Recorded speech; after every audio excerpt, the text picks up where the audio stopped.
yours truly is ranked 545th in the region of North America. Okay. Of PlayStation players. Okay. Of speed runs on downtown and Tony Hawk's Pro Skater.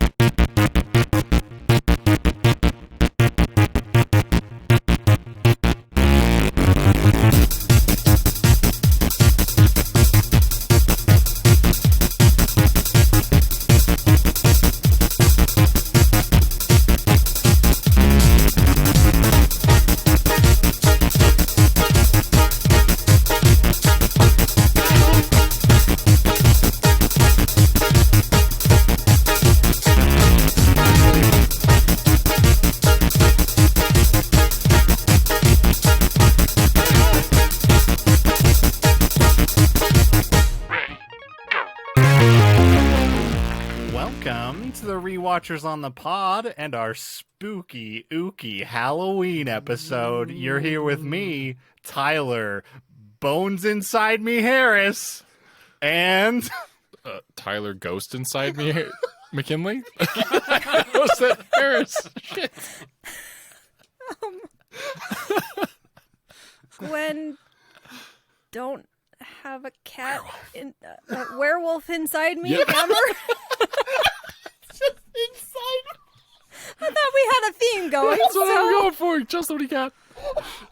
Justin inside me, Hammer. Inside you, Hammer? How did that get there? Wow, that was even better than I was hoping for. Holy shit. We watched... Now, I mean, I guess the last time you heard us, we were going to watch Fast Times at Ridgemont High, and we did, and then... Speak for yourself. Okay, some of us did. Okay, yeah, I guess it was early enough. We hadn't, yeah. And then someone got sick and was gone for a while, and now it's almost Halloween, and we wanted to do this instead, so we'll get to Fast Times slower than we thought we would, but probably in a couple weeks we'll watch that. But this week... we watched an awesome animated miniseries, I guess, that was on Cartoon Network. I didn't even look up the year. I think it was 2016, somewhere around there. I think 2014. 2014. Okay, even older. But just a fantastic little piece called Over the Garden Wall that has become kind of a traditional watch for my family around Halloween. And just really enjoy it. And so we thought we would talk about it here. If you haven't watched Over the Garden Wall, I'm about to freestyle rap the entire plot of Over the Garden Wall. Here we go. Two brothers in the woods. Okay, yeah, sorry, I should have given a couple bars of intro. You're good. Okay. You got it. Two brothers in the woods, and they're up to no good. And then there's a guy, and he's also up to no good. Maybe a beast, something in the east. Here we go, and there's a beast. Fuck, a bluebird. It can talk. All these animals are playing instruments. They rock. And they've got potatoes and molasses. That's right. Cover your asses. Here we go. Now we're getting somewhere. They're lost in the woods, but they're gonna find the highwayman. Ooh, the highwayman. It's really my favorite part. And then they find a talking horse. And that horse takes them to a mansion. This is really falling apart. Mansion, giant corporations, two mansions that are built and then touch and become one without the other one knowing, and they think the others are ghosts, and they got two pennies then they threw away, and now they're on a boat with frogs. It's the month of May. Dreams in the clouds of welcoming committees and a giant cloud that smashes your face, boy. And then flashback. This is how it all began. An awkward date falling down a hill, unplanned. And now the beast, he's got the kid and he's gonna turn him into a tree. It makes me real mad. And his soul is in a thing, and then they're in the hospital. That's the end. Wow. That got really Eminem at the end there. I'm both horrified and impressed. I mean, halfway through, I really wanted to quit. And even now, I wish I had. But that's Over the Garden Wall. Mostly, sort of. No rapping Over the Garden Wall. That's probably for the best. But you guys, so none of you had seen Over the Garden Wall. Right. What are your just top level impressions from your first watch of Patrick McHale's Over the Garden Wall? I was a little more invested by the end than I expected to be. Sure. First few episodes, I was like, oh, this is charming, but I don't get it. Mm-hmm. And then at the final episode, I found myself like, oh, what's going to happen? I want to know what's going to happen. Yeah. Yeah, I love this show structurally because it feels unlike what most cartoons can do. And this has this very, like, it saves a lot of those important reveals for the end, so you know kind of exactly what's going on. But yeah, I do love those more emotional payoffs towards the end. Particularly when Greg has been turned into an Edelwood tree and is spitting up leaves, and they're like, oh no, the tree's growing inside of him, and he's like, no, I was just eating leaves. It's just, God, I love Greg so much. Tyler, Justin, do you guys have any other kind of like initial impressions? No, I thought it was the right amount of episodic. I am not a big fan of episodic things unless they're sitcoms. So when it started off, I was like, oh, it's one of these, and I don't know if I want it to be one of these. But no, then I think it's by like the third or fourth episode, there starts to be some things hinted at and dropped that made me a lot more invested. And it's a funny show. It's a good time. It's very, as Gwen said, charming and a lot of fun. And like, it's just like some weirdly like, it's just sometimes throughout this, I'm like, this was on a children's network. Like, there's just like some kind of some like horror tropes occasionally throughout this that I'm like, oh, this is really dark. I know it's going to take a turn to be not so dark, but like after the pumpkin episode, I knew it was going to take a turn. During the pumpkin episode, I was like, is this going to be happy by the end? Yeah. Oh man, yeah, that giant pumpkin is amazing. Justin, any? Not too much to add.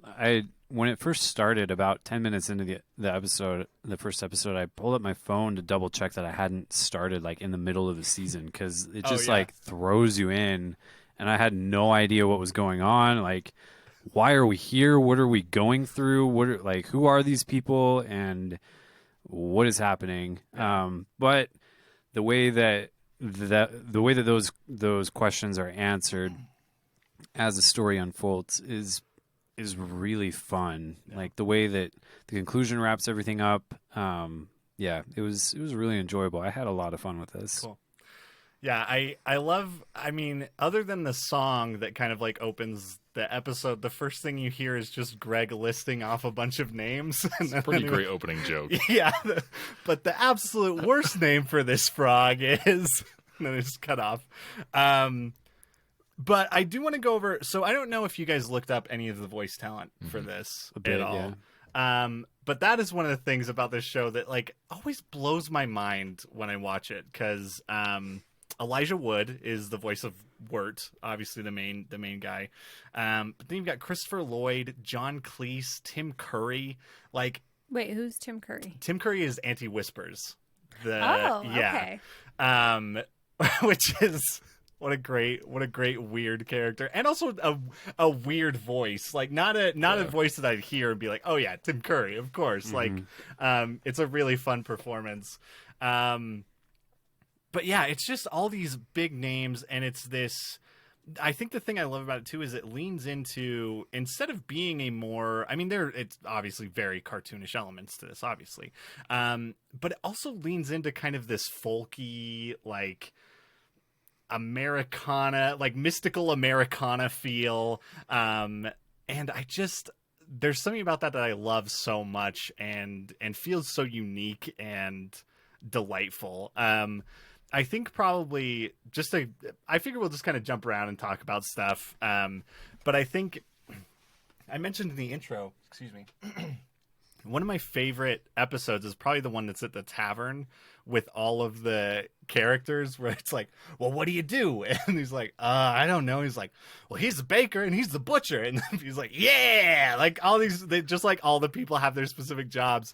And then you get probably the greatest musical number in this whole show, which is the Highwayman song, that he feels like a character out of a David Lynch movie. Like that feels like a Roadhouse moment in this show. But I think that's one of my favorite things is the amount of stories that it tells, and in the time that it tells it. Like this runs less than 2 hours, but every episode you get kind of these special unique arcs, and you also have the overarching story of Greg and Wirt trying to get home.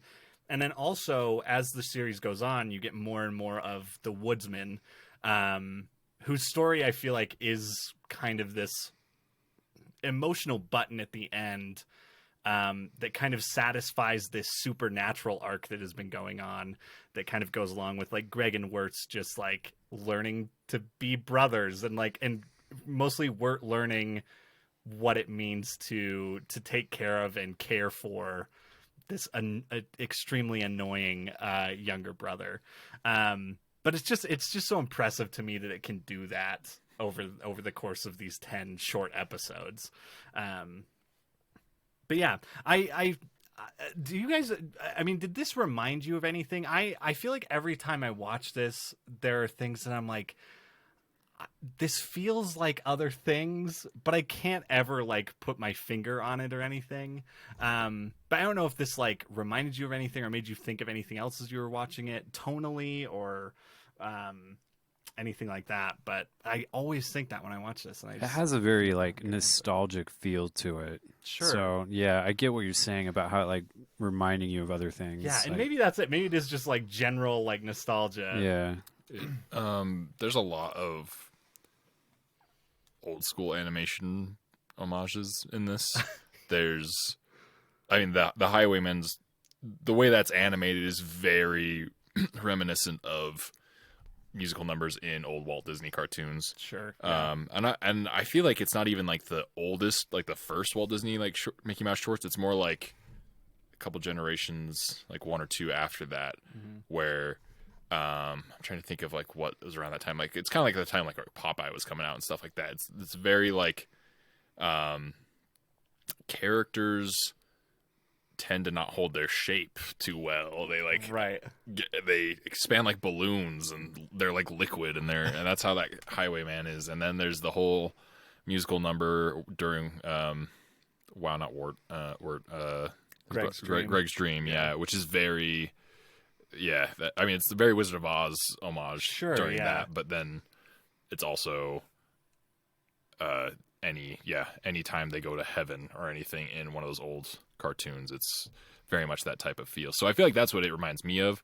There's also a little bit, and I don't know if these years line up at all, if there's any sort of influence at all. I doubt it. It's just a mental connection I made of just there's parts of it that remind me of Bloodborne. Interesting. Like, okay, especially the first episode, just with the beast and the woodsman and how he's dressed. And just it was like a really intense beast for a first episode, really quick reveal. I was like, oh, that's scary. my favorite is like he's in the barrel because he's like, you have lovely eyes. Oh man, there's so many. Greg is just, he has some of the best jokes. Like they're so ridiculous and just always delivered without any irony. Like the other one I think about is when they're in Auntie Whisper's house and before they've met her, and he's like, and where it's like, it's kind of funny to find all these turtles in here, huh? And Greg's like, yeah. Like this totally fake laugh. He's like, not funny like that. It's like it's so good. I do love that kind of misdirect too. We see the turtles in the first episode, and there's kind of this reference to the beast. I think the dog spits up the turtle. Yeah, and that's supposedly what made it into this monstrous creature. And so there's these black turtles that make their way through all these different episodes before we get the Ringing of the Bell episode.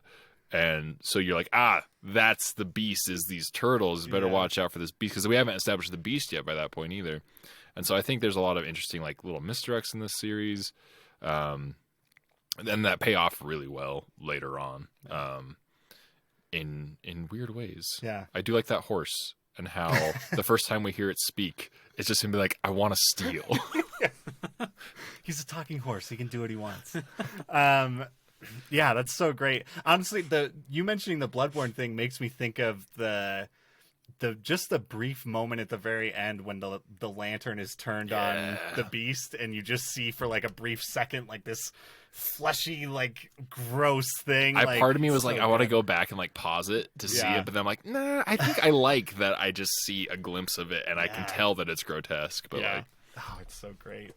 I think also the way this show handles reveals, particularly in that I believe it's the 9th episode, the flashback episode to Halloween, when you see everything and it's revealed, like you get the reveal that Greg's costume, Wirt's costume is just like whatever, like he doesn't give a shit. He's just racist grandfather's war uniform. Yeah, he's like a Southern Civil War gnome. And then the reveal of Greg's costume. I remember the first time I watched this, I was like, "That is this kid is a genius!" Like he's wearing a teapot and he's a fucking elephant. Like it's just, oh my gosh, the purity and he's just such a good kid. Were there did the characters reference the teapot or the hat until that point at all? That's a good question. I don't remember there being a reference. Yeah. I liked that everyone just ignored the fact that this kid was wearing a teapot. Right. Just, went with it. I totally liked it. I didn't even like question it. I get like, even now I'm like, why didn't I think about that more? Like, I think the only people that question what they're wearing are like the pumpkin people who are like, why the fuck aren't you wearing pumpkins? Yeah. But yeah, that is so interesting. And oh man. I do love the state of the world, like that whole world and just all of the stuff going on in it. Like, I also love the forlorn, sad teacher. That song, that alphabet song that she sings about her lost love is just the most ridiculous thing. And also that you have this guy who's pouring all this money into teaching animals how to play instruments and is so sad that they haven't learned anything yet. It's just, that stuff's really great. And that stuff all feels like, I mean, you kind of mentioned, like, it really does feel like harkening back to this weirder era, like even kind of like an "Oh Brother, Where Art Thou" vibe within that episode itself. You know what I mean? They have this like fundraising concert, and potatoes and molasses just get stuck in my head forever, which is the worst. Which I just found out, Ska-Toon Network did a ska cover of Potatoes and Molasses. Yeah, that you can go listen to, which is really great. But yeah, are there any other characters that stood out to you guys that you particularly liked? I just kept imagining the sister from Ever After whenever Beatrice would speak, because it's that actress. Oh, is it? Yeah. Okay. It's like, Ever After. I should watch that movie. Man, I've never seen Ever After, but I feel like growing up, it was like, people loved that movie. it was on all the time. Well, when it came out, I think my family watched a lot. And so I've seen probably the whole thing, but out of order. Mm. I was like one of the girls that was, I'm not like other girls. I can't watch chick flicks, but that was like the one that I like allowed myself to like. Is it Cinderella or is it? Yeah, it's Cinderella. Okay. I couldn't remember if it was a separate thing. Okay. And that's Drew Barrymore. Yeah. Okay. Yeah, that's definitely one of those ones that I heard so much about and I just never saw. So I'll have to add it to the list. That's pretty adorable. So, did John Cleese voice a couple different characters, right? Yes. Let me look up exactly who John Cleese was. Because I'm pretty sure he was the old like rich guy, right? Yes. Oh yeah, I think so. That his voice acting for that guy was pretty amazing. Yeah. I was the crazy that comes through as he's like talking about the ghost and the beautiful woman and everything. It was. I really liked that episode a whole bunch. I love the way it uses that trope of just him being very up front and looking directly into camera, being like, madness. Like, Yeah. it's like that Yeah. is so good. I love that so much. I can't remember the line that Greg said something to him in the comment about like, "You know me so well, nephew." Like, Yeah, that got me I pretty love how good. that episode opens, much like the show itself, in a way that we don't get a lot of context. And there's a lot that's happened up to that point that we just have to kind of pick up, and I love that. I Yeah. love letting the audience figure stuff out as opposed to having to beat them over the head with exposition. I'm looking at you, Disney, and your modern bullshit. So it looks like Our John parents Cleese... died 2 years ago. Don't you remember? Fuck you, Big Hero 6. Go crawl in a hole. So it looks like John Cleese is actually only credited as Adelaide. okay. I'm not finding. Maybe he is also that. Maybe I don't know. not. I'm not. It's the credits for that are a little weird. I'll keep looking, but yeah, that performance is so fantastic. I think that episode is also like hilariously great. Just the idea that these two mansions have been built yeah. out so much that they've become one is like. It feels like such a like fairy tale with a message kind of story, you know what I mean? And their greed eventually led to them falling in love or something like that. You know what I mean? Like just some weird bullshit. But This man, room I is love more it. French Rococo style. I do love it. That's maybe the first time that you get kind of a hint that that Wirt is just a normal kid from our world, because he's like, you know, I play clarinet, I and all this You play stuff. clarinet, kinda. Yeah. But and then just has this weird knowledge of obscure architectural styles. Like, of course you do. He's taking some AP classes or something. Yeah. Yes. Gosh. Yeah, I think the first time I kind of suspected something was up was what, I mean, it's pretty obvious, but he's just like, he uses the term stepdad, and you're like, wait, what the fuck? I'm like, maybe I'm just reading too much into that, but like, that seemed weird. Yeah. And it was. Oh, it's so funny. I need to show you. So Katie and Josh love this show. I love this show. I can see that. Like 6 months ago, Katie and Josh came down to my parents when I was there, and they had made me a rock, the Rock Facts rock from Over the Garden Wall, that now is just in my backpack all the time. I'm just constantly carrying this. Tell me on your rock recent date around. you whipped that out and said, Oh, and I that's a wish. rock fact.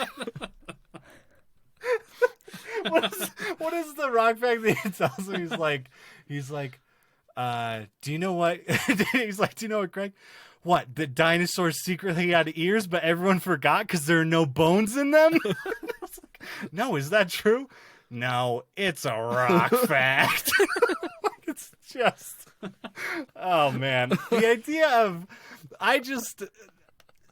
that is just an amazing child. Like, just one that is making up lies, knowing their lies and telling everyone their lies, but just for the fuck of it, just making up facts like that is just the best. Oh, man, I love it so much. I can't remember. He steals the rock. Was the face already drawn on it, or did he draw the face on? I feel like he did that. I feel like he probably did that, but I don't know if it's ever made clear. Also very reminiscent of Great Pumpkin. And he goes trick-or-treating and he grabs a rock out of the garden. Yeah, that's true. Man, I didn't even think about that. Man, I love Great Pumpkin. Yeah. I watched Great Pumpkin a long time. And Apple just got the streaming rights to it, so we can't watch Did it anywhere they? else. Oh, That that's stupid Apple TV, which no one fucking has. Well, looks like I'm going to be sailing the high seas, getting me some Charlie Brown. This man is mad. He constantly, every week, just tells you he's using Pirate Bay. Specifically what he's using it for, and you aren't touching him. But if I used it once, you come get me. I dare you. Come pry Charlie Brown from my cold, dead fingers. It's a sentence I never thought of. Something Lucy says later in life. You can come dig this blockhead out of my garden.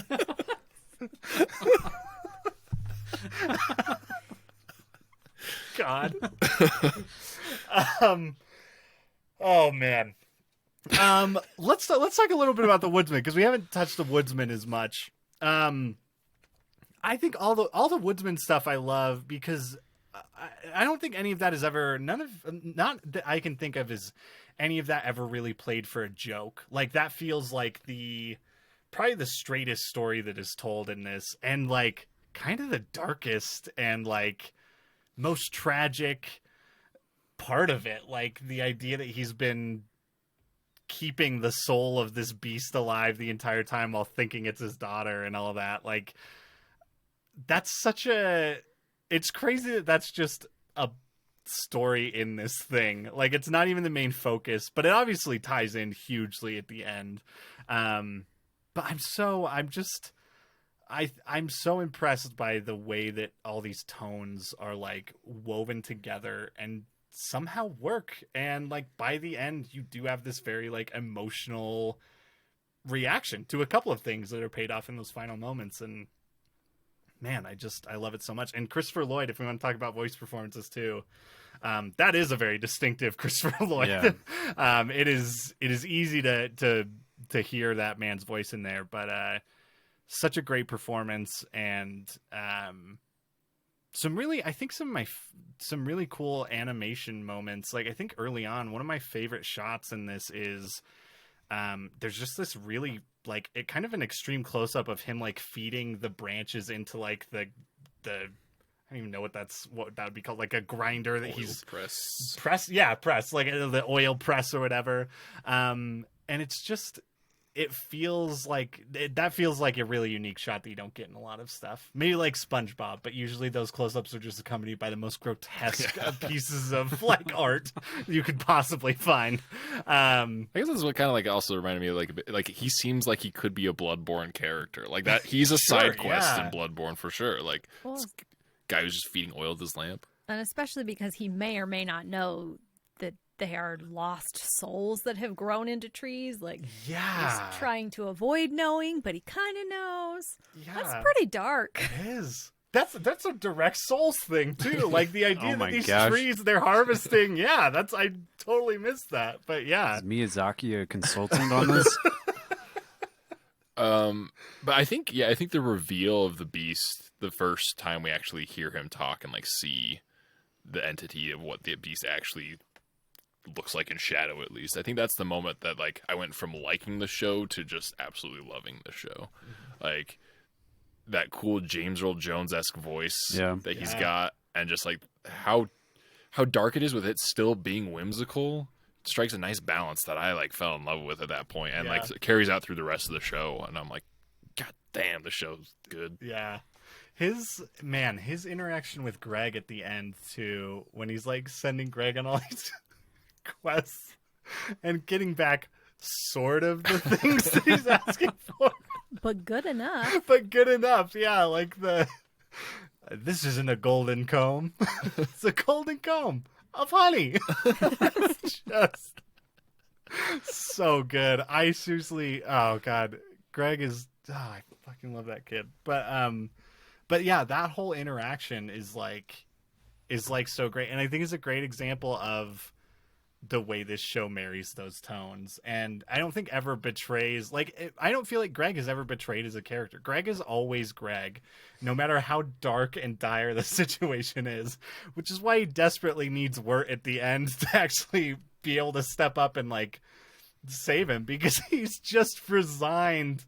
He's just done. He just wants to make sure that he's atoned for the greatest sin of his life, which is stealing a rock from that old lady's garden and using it to spread misinformation, which is just admirable. What an admirable trait. But even like, I think that all the stuff with Beatrice and stuff that we mentioned too, like that stuff is really fun and interesting, and her whole family dynamic is really sweet. Like, when he does meet her mom and all of that, and then even the scene with her mom at the end, that's after the credits, after they've all become human again. It just feels like even the small little payoffs kind of at the end are just so satisfying and fun, and earned, I think, for the most part. But yeah, I appreciated the wrap up reel. Yeah. And I love that George Washington sings or whatever. I can't remember what they. Oh, Jason Funderburger is what his final name is. That's what the frog's final name is. But you get that. That's such a great song. Like I love the opening and closing songs and all of that is just so beautiful. Yeah, let's talk about Jason Funderburger. Also, that's also one of my favorite reveals is that Jason Funderburger is set up as this just fucking hunk, just this guy who's gonna steal this girl, and when you meet him, you're just like, him? I mean, we want to talk SpongeBob references, like the prom episode of SpongeBob with long, tall, and handsome or whatever, and it's just like. All of the anchovy guys are the hunks of the SpongeBob universe. So good. Just the Hi. yeah. Hi, Sarah. Like that whole thing. And when they're in the graveyard? One of my other favorite moments, because it hits too close to home, is when they're at the graveyard and he's like, "Do you believe in ghosts, Sarah?" And she's like, "Oh yeah, I guess." Because there's one right behind you. And then, like, just her afterwards just be like, it's okay, Jason. It's like, God, no. This is too real. But yeah, just all of that is so great.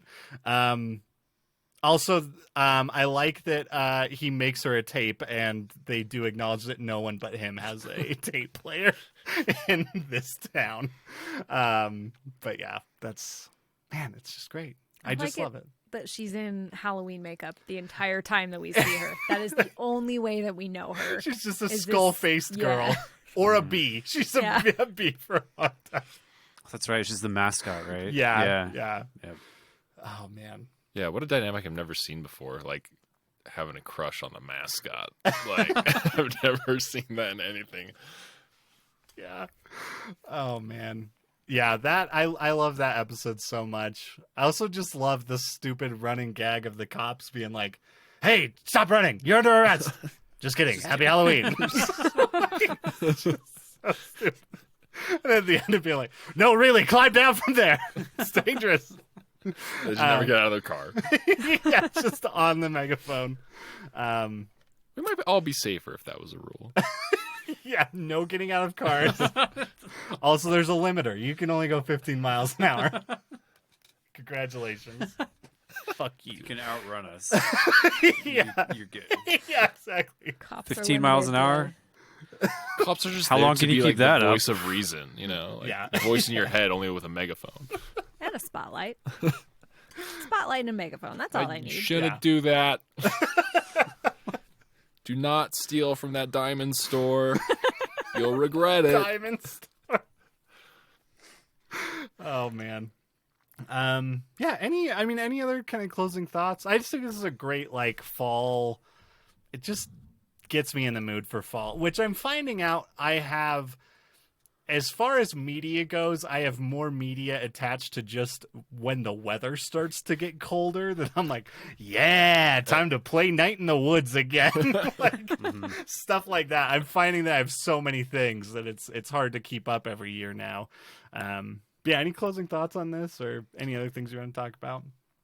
I think just the way that we talked about kind of the way that it was structured and how you don't really know what's going on until later on. I think that structure specifically, like, it made me, I just want to watch this again, like immediately just jump right back into it, because it just like, now that I kind of know what's going on, I have like this invested emotional connection with everything. And it's like, I just want to go back and kind of watch it with this new perspective that I didn't have the first time I watched it. Yeah. But at the same time, like, that first watch is gone forever now too. Sure. And like, that was really fun. That was like, that's not something that I feel very often with media that I consume, of like having like the not knowing what's going on, going, how do I put that? Like, you get what I'm kind of trying to say? Yeah, like yeah. This felt unique. Like, that experience felt pretty unique. And I've already said this, but it was a lot of fun. Yeah. Yeah. I think one of the things that I get when I watch this too is there's a lot of media that's made for kids that it's like also, and here it's also like the parents are going to enjoy it because of all this stuff too. And I feel like this is one of those things that's like, I really do feel like it's for a very broad audience and that like many people can enjoy it, but it doesn't feel like what a kid is enjoying is entirely different from what what an adult is enjoying in this. Like, it just feels like a good story that gets you invested in the right things. And the way it feels to me is they didn't spend a lot of time thinking like, okay, how many jokes do we have for the kids? What do we have for the parents? You know what I mean? Like, it just feels like they told the story they wanted to, and it just works. It just works for me so well. But yeah, it's so fantastic. I love it. Anything else? Any final thoughts? All right. Well, that's it. Go watch Over the Garden Wall. It's on Hulu and HBO, I believe. I watched on Hulu. Okay. Yeah. So it is on Hulu. It's great. It's been on Hulu forever, but it's definitely worth checking out. And I hope that I know that he was working on something a while ago. But he also wrote for Adventure Time for a long time, and Marvelous Misadventures of Flapjack, I think. Which tonally, Flapjack kind of has some weird, like 30s era references and stuff. Was he the one that? Because didn't someone from SpongeBob also work on Flapjack? I'm trying to remember. I know that we talked about this recently on the podcast. There was someone else that I was like, this guy did a voice and he created Flapjack or something, but I don't remember what that was. But anyways, also, Flapjack is wild. Fucking weird show that's real good. But yeah, so we'll take a quick break, do some recommendations. We're going to be back next week.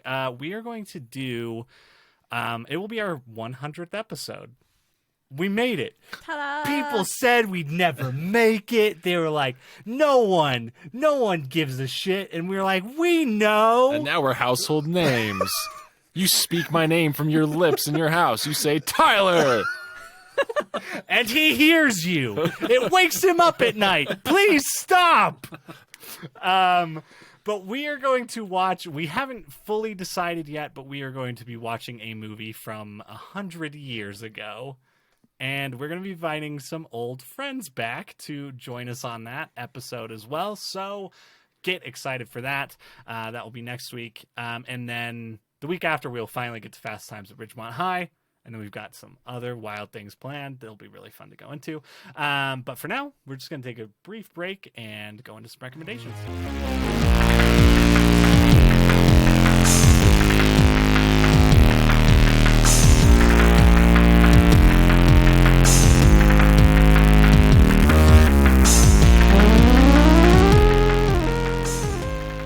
Welcome back to the recommendation section of the podcast where we talk about other stuff we've been watching, playing, listening to, whatever that we think is worth your time and you should check out. Tyler, what have you been partaking of? I'm trying to think back because we haven't done this in a while. I'm trying to think what I've participated in. Not as much as I would like. I've been listening to a new album. Well, not an album, EP. There's a new Pup. Band Pup, the living soul of modern punk rock, left the bastion of it. I got too many words for it. But yeah, they released a new EP called This Place Sucks Ass. And it's punk rock, and it's great. It's just about hating wherever you're at right now. I will say, not only is Pup like one of the last bastions of true punk in the world, also of good music videos. Okay. They make some good. I haven't seen any of the recent ones. Are there like good recent ones? I'm trying to remember. I think the last one they finally closed out like the trilogy because they had the ones with all the kids with like Finn Wolfhard from Stranger Things, and they did one that was from their last album. I think it was for kids that brought together the far future versions of themselves and the kids from the past. That was very good. Yeah. So. Anyways, but that DVP video too, that's just all the Nintendo games, is incredible. Great. And then I watched a show. Speaking of animated shows that have interesting choices for the Cartoon Network, although this one is on Adult Swim apparently. The guy who created Samurai Jack has a show called Primal. Oh yeah. and I started watching it, and it is about a caveman who lives with dinosaurs in the time of dinosaurs. It's very dark. Is it super, super violent too? Yes, yeah. I've seen a clip from this, and I totally forgot about it. Yeah, now. there's no dialogue at all. Essentially, there's a caveman whose family gets murdered. You see his family get murdered by dinosaurs. They get eaten. And he then is trying to hunt them down, runs into I think a mother dinosaur with her 2 cute little dinosaur babies who also get eaten by these dinosaurs. And together they're like, fuck these other dinosaurs. We're going to kick the shit out of them, which they do. And then the rest of the series is them trying to learn how to cope and live together while not being able to communicate with each other and being different species. I've only seen like 3 episodes, and it's like, you can tell it's made by the same guy, Samurai Jack, not just because of the art direction, but like just the style of some of the episodes. You're like, oh, this feels like the flow of Samurai Jack, which I don't love Samurai Jack as much as a lot of other people do. This I think I like better because it has a little more structure. Once again, I don't like episodic things. Samurai Jack is very episodic.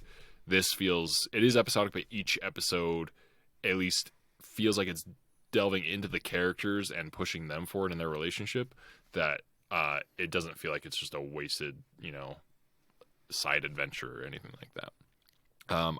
So I haven't finished this. I don't know if it's actually not finished, apparently. How much of it is They did there? like 6 episodes like 2 years ago. Okay. And then they're just releasing, I think this week they released the 9th episode, and then next week they released the 10th episode, and then I think season 1 is done. I highly doubt it'll get picked up for like a season 2 or anything. Interesting. It's really interesting though. The animation's really fun. It's a weird style of animation because you can tell that they didn't have the highest budget, but it is a lot nicer than anything else Adult Swim is putting out, which isn't a huge high bar, but the animation's really cool. And then the last thing I have, which I've spent the most amount of my time doing, is I've been playing the early access for Baldur's Gate 3. Oh, interesting. And holy shit, I love it. It's so good. Have you played any of the other Baldur's Gate games? I have not. Okay, me either. I watched a video explaining the story to me. Wow. Congratulations. I don't know if I know more about it. You definitely don't. I've played both of those games like twice, and there's a lot I still don't know about it. I was like, holy shit. Man, I'm glad I didn't play these, maybe. I mean, they just recently released an expansion for Baldur's Gate 2, like within the last 3 years or something. So, yeah, insane.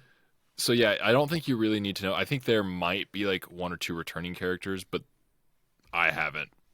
Honestly, it's so much based in Dungeons & Dragons lore, and I am not very well versed in it. So it's like there's a lot of stuff that I'm like still figuring out as a first timer through all that stuff, like just different races, what their deals are. And this is based on like the newest D&D rule set, right? I do not It's know. like 5 years. Okay. Okay. All I know is there's a lot of people who are very passionate about whether it fits that mold or not in the review section of both this game and that other early access D&D RPG that just came out that I can't remember the name of. But yeah, I have 5 characters going right now. Oh, wow. I've beaten... So it's only the first third of the game that's out right now. And it's very buggy. They tell you up front, they're like, hey, if you want like a super clean, polished experience, don't play this. This is essentially our beta to like try and, play test it more with other people. So there are a lot of bugs in it. But it's surprisingly not far away from something I'd be willing to like play, like cut out a couple of these bugs. And I'm like, yeah, if the full game's like this, I'd be fine with that, considering what type of game this is. I'm not people love Divinity Original Sin 2, which was the studio's last game that they made. I bounced off that pretty hard because I just couldn't figure out the combat for some reason. Me too. I kept getting stuck on this one fight, and I'm like, how the fuck do you heal? Like, what? Like, I can heal once the whole time? Like, maybe there's something I'm missing, which I'm sure there was. This one I didn't have any problems with. I immediately got in, was able to figure out everything. But the thing that people loved about that game was you can just do whatever. Like, if you think of a way around a situation, you can probably do it. I'm not that type of gamer. I tend to like to be carried along for an adventure and a story in a way that was at least somewhat intended. Obviously, if I can make choices, that's great.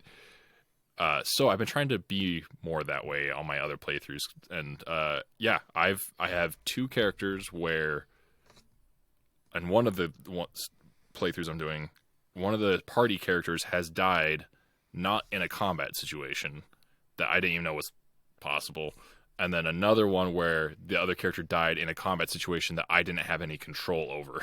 Oh wow! So it's like, there's a lot of different ways to go about it. I've had totally different battles. I like the difference between going on an assassination mission and doing like a Helm's Deep style battle is like in there. And it's just really fun to see all the different ways that things can play out. The characters are actually really interesting. I was a little worried about the side characters and how they'd play out.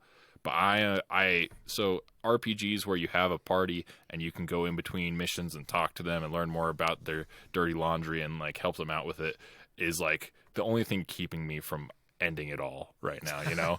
And there's not a lot of those games coming out. So I've been really close to, just killing myself. But, God damn it. But, that Mass Effect remaster rumor's coming, so. Well, yeah, I mean, it's fall of any year, so yeah, that rumor is around. EA really needs a big hit before the end of the fiscal year, so this has gotta be the year. Fuck off, I've been waiting forever to do that. But yeah, I've talked enough about it, but it's really great. There's still like a lot of stuff that's like limited because it's early access. Like there's supposed to be 3 different ways to reach the spot where the early access ends. Only one of them is like playable right now. Like if you try and go the other paths, it's like you just get a message that's like this area is not complete yet. So yeah, there's lots of different ways, and like the side characters are really fun and they're the animation of their acting is really surprisingly well done for most games RPGs of this style where you go around and talk to people. It's usually static body, maybe a couple hand movements that are recycled over and over again. So I think they did some mocap for it because there's some really good stuff, even if the connections get janky sometimes. But yeah, if you are okay playing with bugs and stuff and you want to experience that, I highly recommend it. If you want a full polished experience, I would say wait on it because it is full price right now. So, cool. But yeah, I've been having a ton of fun with it. Cool.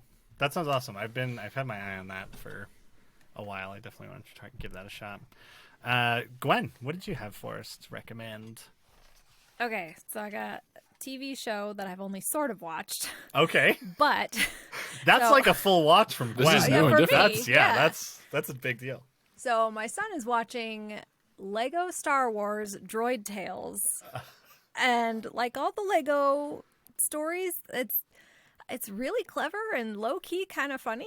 And I mean, it's like an hour total watch time, so it's fun. It's fun. Watch it. Cool. Is he into other Lego shows? He watched the Lego movie for the first time last week, and he really enjoyed it. And I think if I had purchased it for him, he would watch it again. Gotcha. So the Lego TV shows, I've never seen any of them. Are they like the Lego movie where there's actual voice acting and dialogue? Yeah. Okay, because I'm used to the Lego video games where there was no dialogue and they grunt at each other, and that's where all the comedy's like presented, and it's really rough.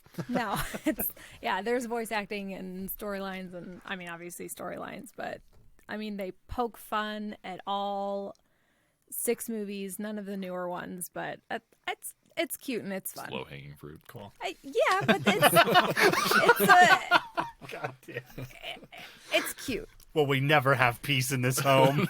I can't redo any of the jokes because it won't be funny if I do them, but you guys should go watch it. Okay. And that's just like you're saying it's just like an hour-long thing. It's not like a series or anything. It is a series, but they're like 15 minutes long each. Gotcha. And Okay. there's roughly one for 6 movies. Okay, gotcha. So it's an hour-ish. Okay, fun. But yeah.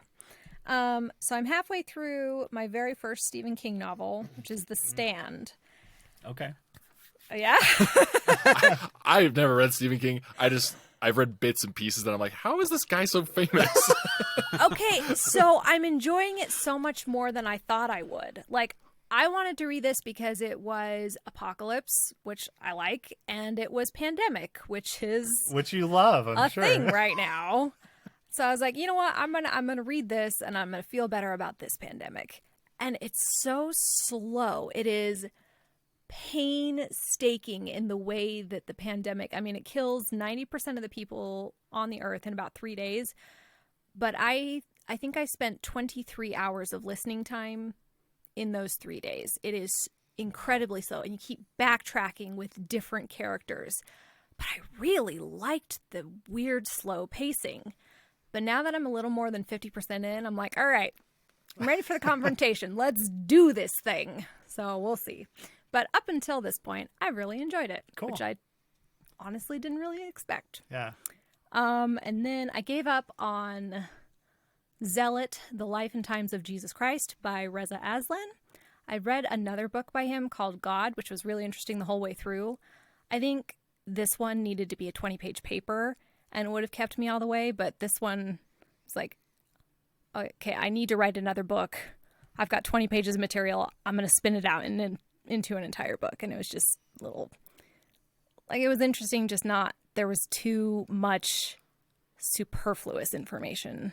I also bounced off that book pretty hard. Yeah. And there was stuff I found interesting, but I was like, now I just have stuff to Google. Yeah. I don't need to read any more of this. I got a ways in, and all of a sudden I realized we were talking about the fall of Jerusalem.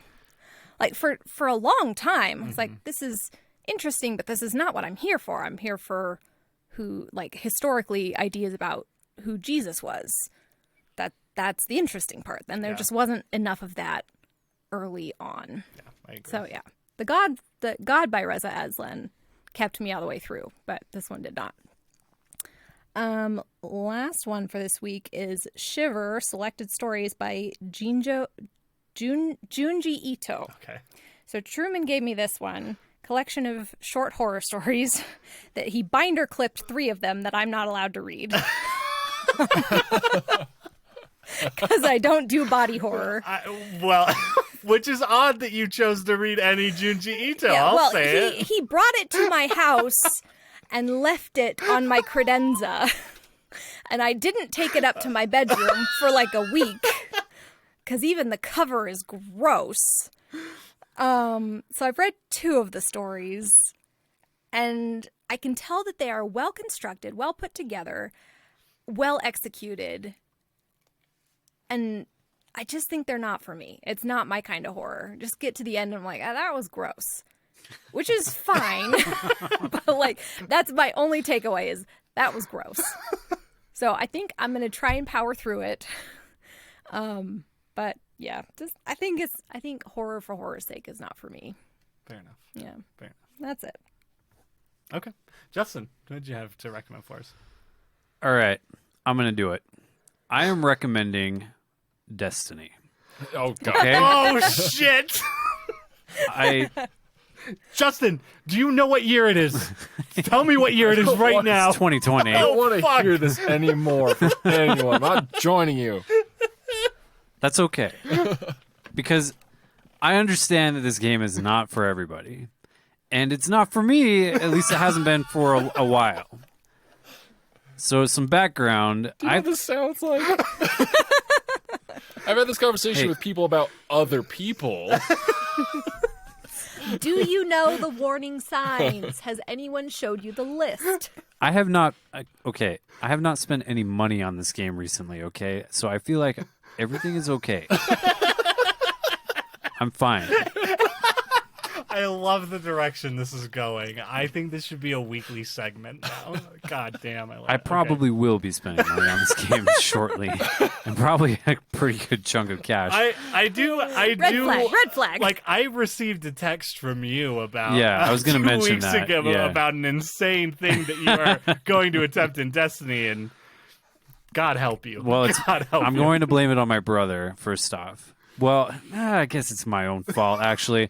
So I started playing again a couple weeks ago just because, like, I don't really have anything else to play right now. Like, I do, but I didn't really want to start anything new because Cyberpunk's coming out. But, yeah, anyways. So I started playing, and then I got a text from my brother a couple days later. He's like, hey, I saw that you've been playing Destiny.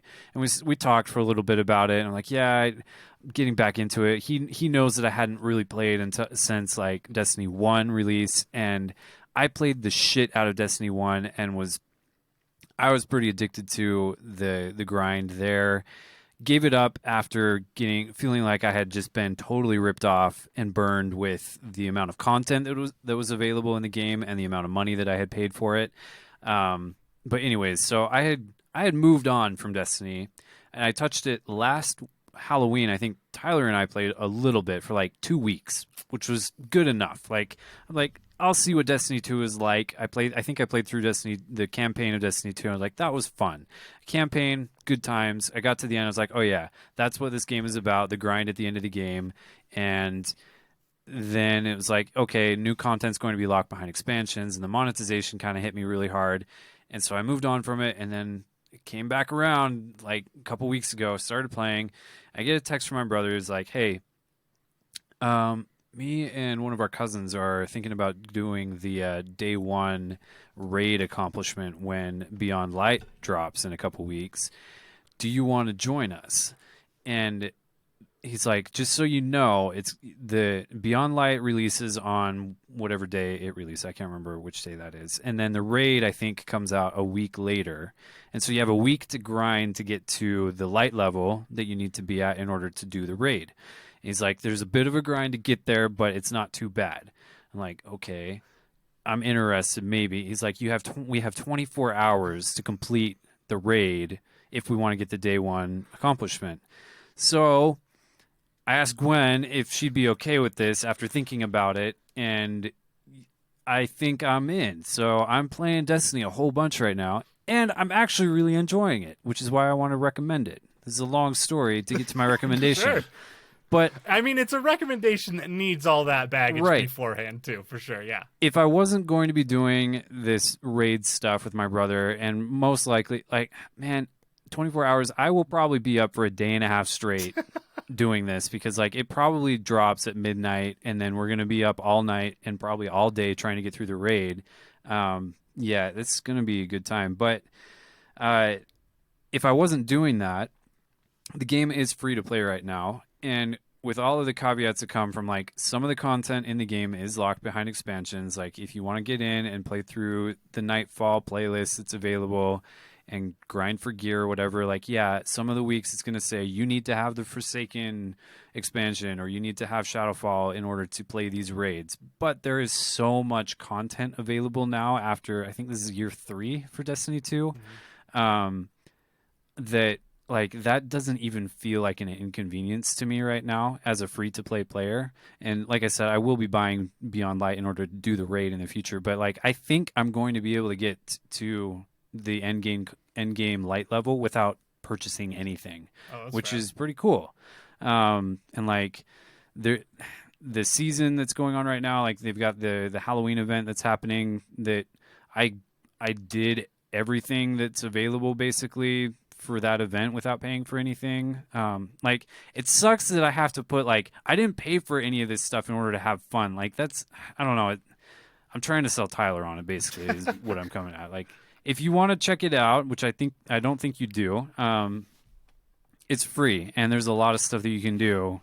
And the gameplay, the gunplay in it is probably some of the best like, out there right now. It feels so good to play Destiny, which that's, like, it has to, if they've got that nailed, because of how much they ask for you, or they ask from you, to, like, how much money they're going to be asking from you to keep going with their game.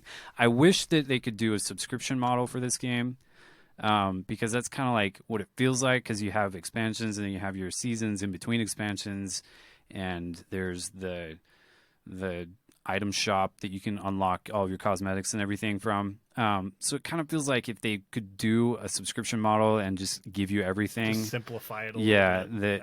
People, I think it would be more palatable to some people, but maybe not. I mean, probably not, because they're the ones who've done all the market research and everything and determined that this is the way that they can maximize their profits. But are you playing on PC? I am playing on PC. Yeah.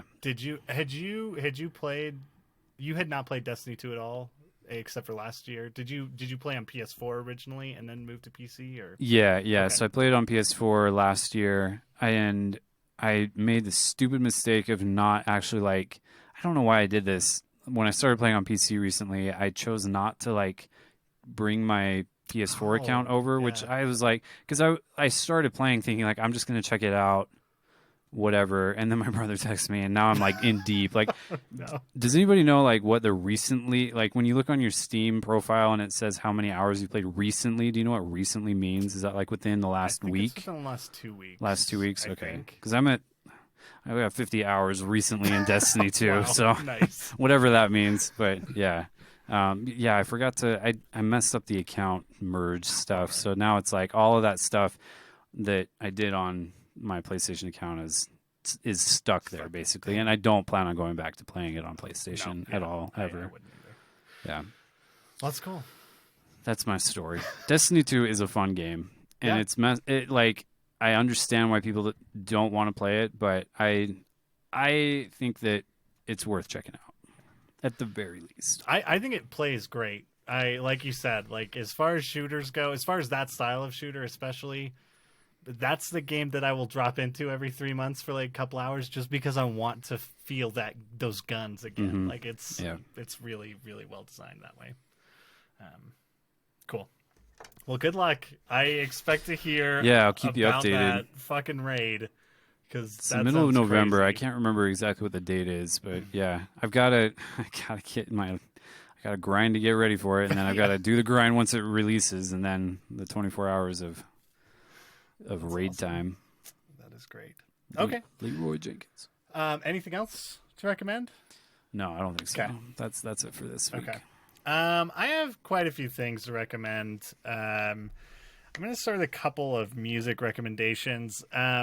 I think this week, if I'm remembering correctly, was the 10th anniversary of Bad Book's first album, which Bad Books is kind of a super group. I don't know, in my mind, it's a one super band group. plus another guy. Who is a band unto himself. But Kevin Devine and Manchester Orchestra, they recorded an album together. They've recorded 3 albums now, but the first one is probably my favorite.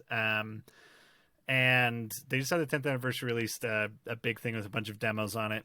Go check it out. If you know who Manchester Orchestra or Kevin Devine are, you probably already have listened to Bad Books, but if not, you should definitely check that out.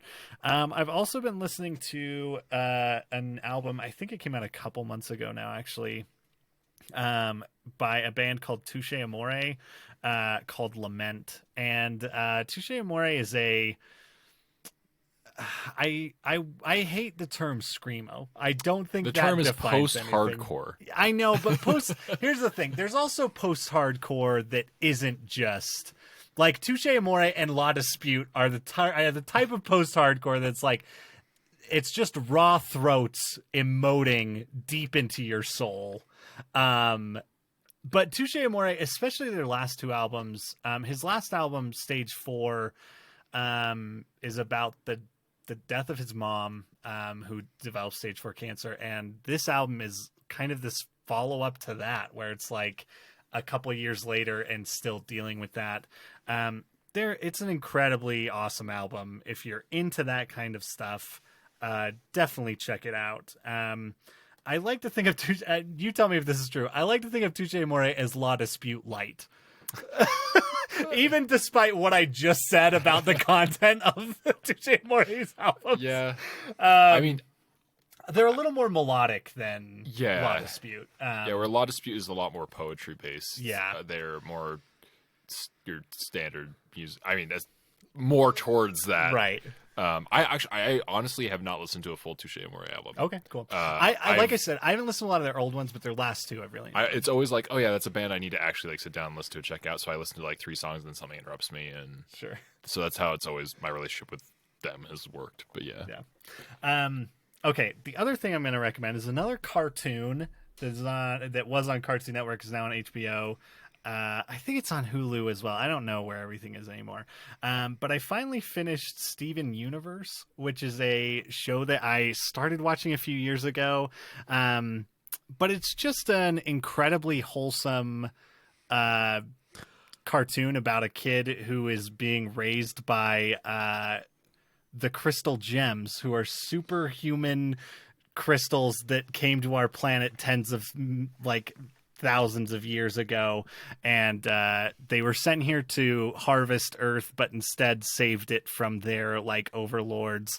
And Steven Universe is like half human, half crystal gem. His mom like died to give birth to him, and it's basically just a show about him finding out who he is and learning how to solve complex problems by being empathetic and compassionate and talking things out. And it's really great. I think it's a great show for kids. Lots of really great representation, especially a lot of queer representation. Yeah, that's the only thing I really know about it is very like progressive driven. Yeah. Well, and that also that is surprisingly not receiving a lot of backlash. Yeah. Well, and I think it's because the way that the relationships are portrayed. It's not I don't know, it's just about healthy relationships in every form. And I think it's one of those things that's like, I honestly, that's not even the thing I really thought about after I'd been watching for a while, because it's just it doesn't go out of its way to justify those things. It just presents the relationships that are there, and you love all the people there, and you just want everyone to be happy. And it's a really great show. It's got a lot of great music. They've also done a follow-up series that I'm watching. It's called Steven Universe Future, that is like takes place a couple years after the original series, where Steven is now 16, I think. But it's great. It's just a really heartwarming show. It's really funny. It's got a lot of references to anime. There's like this episode where Steven Universe, there are these two restaurants on the boardwalk that he loves so much, and they had this pact all these years ago that one was only going to serve pizza and one was only going to serve French fries. But then they reignite this war, so Steven decides to make better French fries and better pizza than both of them. And there's like this extremely anime moment of him like revealing his whole plan, and it's really incredible. And of course tons of like Nintendo references. It's made by someone that's the exact same age as me, I feel like, because all that lands really well. But it's a great show. I think it's fantastic. There are two other shows I want to recommend real quick. I talked about this one briefly, I think on the episode that just me and Tyler did, but I finished season 2 of The Boys on Amazon, and the show's really good. It's really good. And I think season 2 did some really smart things. They've wrapped up some of the like big story things that they introduced in season 1 in ways that are really interesting, and I think open up a lot of really cool opportunities for them going forward, which I know they're already renewed for another season. But yeah, if you're man, The Boys is great. It's a superhero show. It's also incredibly graphic and gratuitous in its violence. But I feel like all of that is in service of the bigger themes in The Boys. Anyways, give it a shot. If you haven't watched it and you're interested, it's fantastic. Carl Urban fucking rules. He's awesome. The last show I watched a show on, it's on HBO Max. It's called Search Party, and I think originally it was on TBS, and then HBO bought it, and they just put out the latest season. But Search Party it's got Alia Shawkat in it from who's in Arrested Development, who's maybe in Arrested Development, and a couple other people that I don't recognize. But it's a show that basically starts out with this woman in her 30-somethings that's kind of come to realize that she has no idea where her life is going, and she finds out that a girl that she went to college with has gone missing, and it becomes this very intense thing in her life where she is trying to put these pieces together and find out where this girl is that she wasn't really friends with, but now she has become very good friends with. And by the end of the first season, that stuff kind of wraps up in a way that you don't expect. And then there's 3 seasons out now. The next couple seasons are just like this spiraling out of control of decisions that she has made, until at the end of the third season the whole third season really is almost like watching Charles Manson become Charles Manson. Like, it is this really bizarre show that really fucks with the characters in ways that makes you hate them so much. It kind of reminds me of Dead to Me, but way more millennial and a little precious in that way, which isn't my favorite. But yeah, Search Party. It's a weird show. I did watch it while I was on a lot of drugs when I was very sick. So I think I recommend it. I did watch 30 episodes in like 2 days. But yeah, check it out maybe. I don't know. Give it a shot and see if it's your cup of tea. But yeah, I think that's it for us. It's recommendations for the week. We will be back next week with some 100-year-old movie that we will decide on. And I'll make sure to post that on Twitter. But yeah, that's it. So you've been here with me, Tyler Harris, and Tyler McKinley. Gwen Hammer. Justin Hammer. There's bones in me.